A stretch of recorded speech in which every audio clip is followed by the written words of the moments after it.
Mais avant de vous inviter, là, je voudrais quand même dire quelque chose qui vous caractérise et qui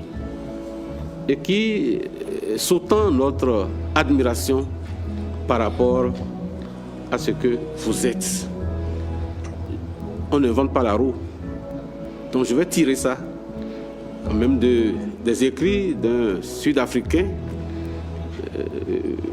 qui est dans le théâtre, qui est dans l'évangélisation aussi, Sud-Africain, du nom de Edouard Lobolo.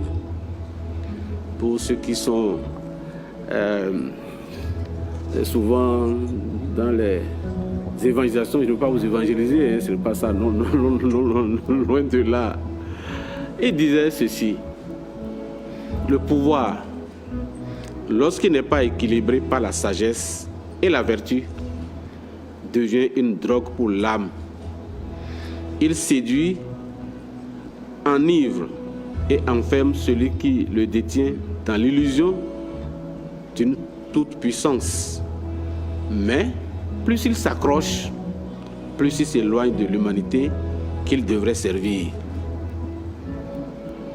Petit commentaire, vous ne vous êtes pas accroché à cela. Et c'est un point pour vous. Et il continue. L'histoire de l'humanité nous renseigne que rares sont ceux qui acceptent de déposer volontairement le fardeau du pouvoir, car l'orgueil et la peur de redevenir simple mortel lient les mains du dirigeant insensé.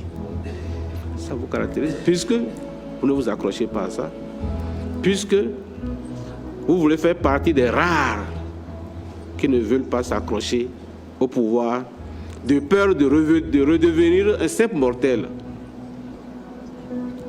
Et ensuite, il termine en disant que le vrai sage, ce n'est pas celui qui prend le pouvoir, mais celui qui sait quand il faut le quitter. Et vous avez choisi vous-même quand il faut le quitter malgré les pressions. C'est ça qui vous caractérise. Je vous invite maintenant à délivrer votre message, s'il vous plaît.